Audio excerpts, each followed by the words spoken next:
بسم اللہ الرحمن الرحیم۔ السلام علیکم۔ ایک مرتبہ حضرت خضر علیہ السلام نے دریا کے کنارے بیٹھے تھے۔ اتنے میں کسی سائل نے آ کر ان سے سوال کیا کہ میں آپ سے اللہ کے واسطے سوال کرتا ہوں، مجھے عنایت فرمائیے۔ یہ سن کر حضرت خضر علیہ السلام پر بے ہوشی طاری ہو گئی۔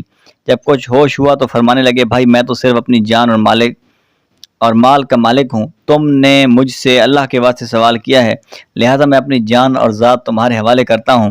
تم جس طرح چاہو اس کو استعمال میں لاؤ، بازار میں فروخت کر کے اس کی قیمت سے فائدہ اٹھاؤ۔ چنانچہ سائل ان کو بازار لے گیا اور ایک شخص کے ہاتھ ان کو فروخت کر دیا۔ یہ شخص خرید کر ان کو اپنے گھر لے گیا اور گھر کی پشت پر ایک باغ تھا۔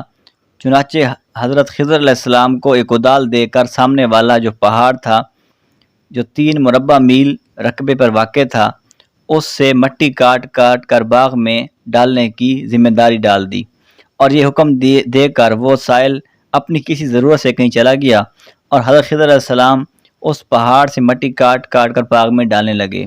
جب وہ شخص گھر واپس آیا تو اس نے گھر والوں سے دریافت کیا کہ تم نے غلام کو کھانا بھی کھلایا یا نہیں؟ تو گھر والوں نے جواب دیا کہ ہمیں معلوم ہی نہیں غلام کہاں ہے۔ یہ سن کر وہ شخص خود کھانا لے کر باغ میں آیا تو اس نے دیکھا کہ وہ غلام یعنی حضرت خضر علیہ السلام تمام پہاڑ کی مٹی کاٹ کر ڈال چکے تھے اور اپنے کام سے فارغ ہو کر اپنے مولا حقیقی کی عبادت میں مصروف ہو چکے تھے۔ یہ دیکھ کر ان کو بڑا تعجب ہوا اور اس نے دریافت کیا کہ یہ تو بتائیں آپ کون ہیں؟ یہ بات سن کر حضرت خضر علیہ السلام پر کچھ بے ہوشی سی طاری ہو گئی، اور پھر افاقہ ہونے پر انہوں نے فرمایا کہ میں بھائی خضر ہوں۔ جس کو سن کر اس شخص کے ہوش اڑ گئے کہ تو نے یہ کیا کیا، ان کو غلام بنا کر ایسے کام پر لگایا، یہ تو انتہائی گستاخی ہے۔ پھر یہ سوچنے کے بعد اس شخص نے توبہ کی اور پروردگار سے عذر خواہی کے ساتھ حضرت خضر علیہ السلام کو بھی آزاد کر دیا، اور اللہ کی بارگاہ میں عرض کیا کہ اے رب العالمین، مجھ سے اس کا مواخذہ نہ کیجیے گا، کیونکہ میں ان کو جانتا ہی نہیں تھا۔ اس کے بعد حضرت خضر علیہ السلام نے دعا فرمائی اور سجدہ شکر بجا لائے کہ اے میرے پروردگار، میں تیرے ہی حق میں غلام بنا اور تیرے ہی حق میں آزاد ہوا، اس پر تیرا شکر گزار ہوں۔ بعد ازاں واپسی کی اجازت لے کر جب دریا پر آئے تو دیکھا ایک شخص کھڑا دعا مانگ رہا ہے کہ اے میرے رب، حضرت خضر علیہ السلام کو غلامی سے رہائی عطا فرما دیں اور ان کی توبہ قبول فرما لیں۔ حضرت خضر علیہ السلام نے یہ دیکھ کر اس شخص سے دریافت کیا کہ آخر تو کون ہے؟ تو اس شخص نے بتایا میں تو شازون ہوں، آپ کون ہیں؟ تو انہوں نے فرمایا میں خضر ہوں۔ آپ کون ہیں؟ انہوں نے فرمایا میں خضر ہوں۔ اس کے بعد شازون نے کہا اے خضر علیہ السلام، آپ نے اپنے رہنے کے لیے مکان بنا کر دنیا طلب کی ہے، کیونکہ حضرت خضر علیہ السلام کا دریا کے کنارے پر ایک عبادت خانہ تھا۔ بس یہ سن کر وہ فوراً میدان میں نکل آئے اور وہیں اللہ کی عبادت میں مصروف ہو گئے۔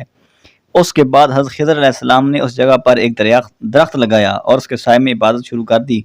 تو آواز آئی اے خضر، جب تم نے درخت کے سائے میں سجدہ کیا تو تم نے دنیا کو آخرت پر ترجیح دی۔ پھر فرمان ہوا مجھے اپنی عزت اور جلال کی قسم ہے، مجھے دنیا کی محبت میں رضامندی نہیں ہے۔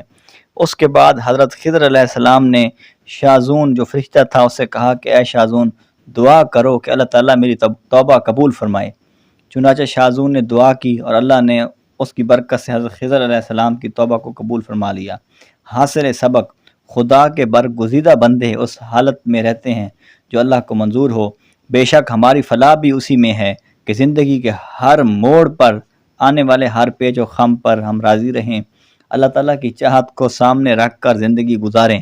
دعا ہے کہ اللہ تعالیٰ ہم سب کو اس واقعے سے سبق حاصل کر کے نیک بننے کی توفیق عطا فرمائے، آمین یا رب العالمین۔